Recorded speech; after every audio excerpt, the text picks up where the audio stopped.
नमस्कार मित्रों।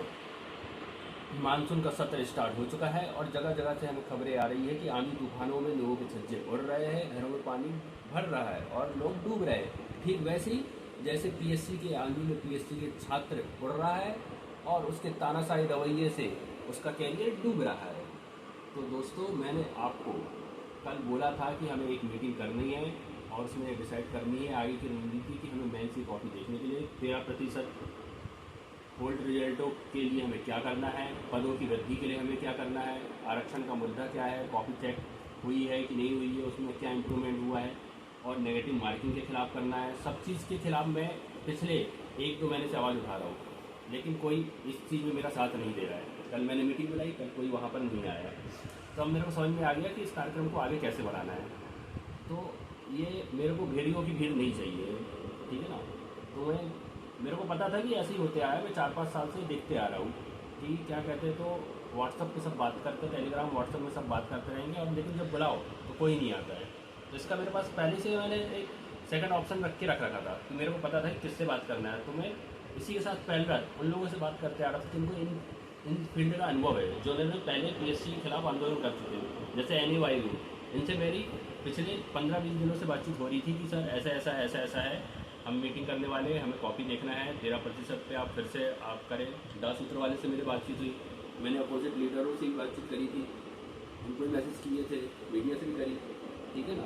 क्योंकि मुझे अपनी अकेले की ताकत पर भरोसा है कि मेरे को पता ही नहीं क्या करना है और मैं बैठे बैठे काम करता हूँ, इधर उधर भगने से कोई काम नहीं होता है ना। व्हाट्सअप मैं नहीं खेलता हूँ, ठीक है ना। मेरी आप पोस्ट भी देखे होंगे, मैं व्हाट्सअप पर ज़्यादा पोस्ट नहीं डालता हूँ, ठीक है ना। कल मेरे को बहुत निराशा हुई कि कोई भी नहीं आया, ठीक है ना। और ये होना ही था। एमपी का जो युवा है, सही बात है, यूपी बिहार के युवा जैसे नहीं हो सकता है वो, ठीक है ना। और मैंने पहले ही बोला था कि अब शांति से काम नहीं होगा, उसके लिए क्रांतिकारी की ताकत चाहिए, समझे ना। तो मैंने एन से बात कर लिया था पहले ही, तो उनको मैंने सब समझा दिया था कि सर ऐसा ऐसा है।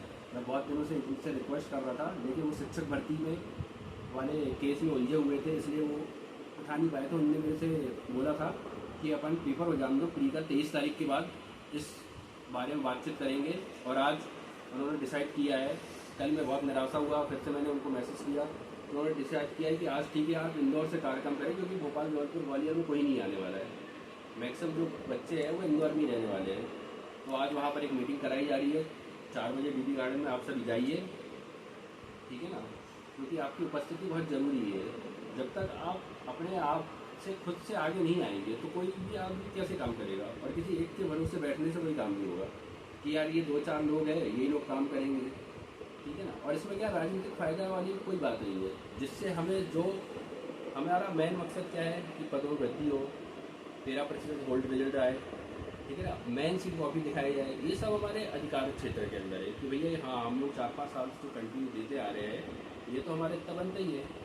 क्योंकि भाई समाज और घर वाले भी आपसे सवाल पूछते रहते हैं बेटा कर क्या रहे हो। और कई बार तो खुद पे भी सब होता है कि यार इतना टाइम हो गया है, क्या होगा क्या नहीं होगा, ठीक है ना, कहाँ कमी रह जा रही है। तो मेरा तो मेन मुद्दा ये सब 3 बातें भी था। साथ में लोगों ने और भी सजेशन दिए कि नेगेटिव मार्किंग भी आनी चाहिए और प्रॉपर एक शेड्यूल तय होना चाहिए। ये बहुत पहले से मांगे चलती आ रही है कि पीएससी वाले को अपने शेड्यूल के हिसाब से जो टाइम टेबल निकालता है उसके हिसाब से क्या कहते तो उसको फॉलो करना चाहिए। नेगेटिव मार्किंग का पिछली बार बोला था, ठीक है ना।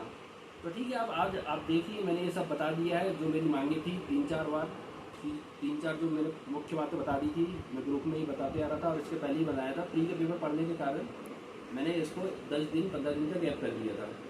तो कल मेरे को के समझ में आया कि भोपाल में कोई छात्र है नहीं, इसलिए मैंने उनसे बात किया जिनको आंदोलन की पूर्व की जानकारी है। तो आज आप सच जाइए, मैंने उनको अपनी अपनी जितनी भी मांगे विद्यार्थियों की, उनको सब मैंने बता दिया है कि हमें ये बातें हैं।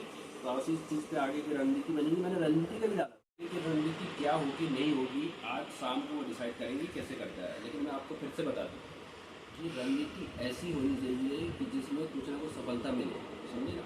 अगर जो पुराने विद्यार्थी हैं उनको पता है पीएससी के सामने आप जाके धरना भी दे दोगे, ज्ञापन भी दे दोगे, कुछ नहीं होगा। पूरी प्रोसेस भोपाल से ही स्टार्ट होगी और उसके बाद इंदौर में जाएगी। मैं इंदौर का जौनपुर में जाएगी, मैं जौनपुर का हूँ, जौनपुर में हाईकोर्ट है और मैं पिछले भोपाल में ही रह रहा हूँ। प्रशासनिक विभाग भी यहीं पर है, मुख्यमंत्री आवास, गवर्नर आवास, सचिव सब यहीं पर है।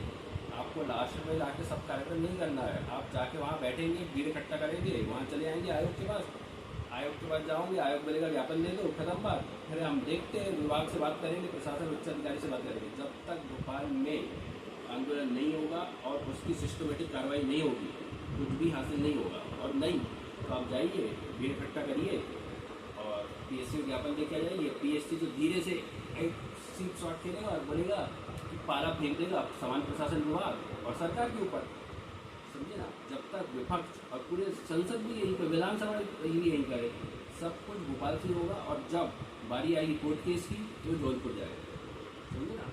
भीड़ इंदौर में है लेकिन काम इंदौर से नहीं होने वाला है। आप वहाँ पर केवल भीड़ इकट्ठा करके ज्ञापन दे सकते हैं और कुछ नहीं होने वाला है। तो इसलिए मैंने बोला था कि भोपाल से ही इस बार शुरुआत करना है और फिर हमें इंदौर और जोधपुर जाना है। लेकिन आप लोग को समझ में नहीं आ रही है, क्योंकि क्या है कि मैं केवल किताब पढ़ता भी नहीं, उसका एनालिसिस भी करता हूँ। तो अगर आपने समाजशास्त्र और पॉलिटिकल साइंस पढ़ी होगी और अपनी हिस्ट्री देखी होगी, तो एक आंदोलन करने का एक सिस्टमेटिक वे रहता है कि हमें कैसा करना है। ऐसा नहीं भीड़ को इकट्ठा करें, आज मीटिंग करेंगे, भीड़ इकट्ठा कर दी और चल दी भैया कल हल्ला करके आएंगे, कुछ नहीं होगा। ऐसे नहीं होता है। पहले आपको डाटा तथ्य इकट्ठा करना पड़ता है, आपको एक टीम बनानी पड़ती है कि कौन व्यक्ति क्या क्या काम करेगा। जब सब संगठित होकर काम करेंगे तब जाके वो उसके सफल होने के चांसेस बनते हैं। कौन मीडिया को देखेगा, कौन कानूनी व्यवस्था देखेगा, कौन बच्चों को देखेगा, कौन सोशल मीडिया हैंडल देखेगा, कौन विपक्ष से बात करेगा, कौन न्यूज़पेपर वालों से बात करेगा, कौन कोर्ट केस के बारे में देखेगा, कौन डाटा एकत्रित करेगा, समझे ना। बच्चों ने RTI भी लगाई, RTI को जवाब क्या आया अगर आपको पता होगा तो। RTI के जवाब में PSC नीचे लिख दिया कि 87-13% यूनिवर्सिटी के चक्कर में हम ये नहीं बता सकते, ये हमारे क्षेत्र अधिकार में नहीं है, सरकार इस पर डिसाइड करेगी, समझे ना। तो आप सबको ये चीज़ समझना पड़ेगा कि आंदोलन के लास्ट का फाइनल रिजल्ट कैसे देंगे, समझे ना। रिजल्ट निकालने के लिए हमें विपक्ष की ज़रूरत पड़ेगी। और जब तक समान प्रशासन विभाग को ये नहीं रहेगा कि कुछ ना कुछ दिक्कत है, सचिवता की बात जानी पड़ेगी, गवर्नमेंट तक ये बात जब जाएगी तब जाके ये मुद्दा बनेगा, ठीक है ना।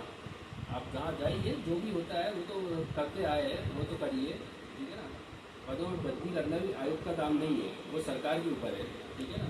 जब समान प्रशासन विभाग अपने पूरे डिपार्टमेंट से डाटा इकट्ठा करेंगे और उनको भेजेंगे तो PSC बना देगा। PSC का काम केवल पेपर को कंडक्ट करवाना है, समझे ना। और रही बात 87-13, वो उसका भी वो भी काम नहीं है। वो केस अभी हाईकोर्ट सुप्रीम कोर्ट में है। जब वहाँ से जो डिसीजन आएगा, गवर्नमेंट जो बोलेगी वो PSC काम करेगा। कॉपी दिखाना भी एक टाइप से देखा जाए तो PSC का नहीं है, तो वो तो बोल देगा कि हमारे पास अभी अथॉरिटी नहीं है, हम तो दिखा देंगे लेकिन हमारे पास ऊपर से ऑर्डर नहीं है, समझे। तो आप ये चीज़ समझ लीजिए कि हमें वार कहाँ पर करना है। कहीं पर भी तीर चलाने से ऐसा नहीं है कि चिड़िया को तीर चलाते रहोगे, चिड़िया को नहीं मारना है, उसकी आँख पर निशाना लगाना है।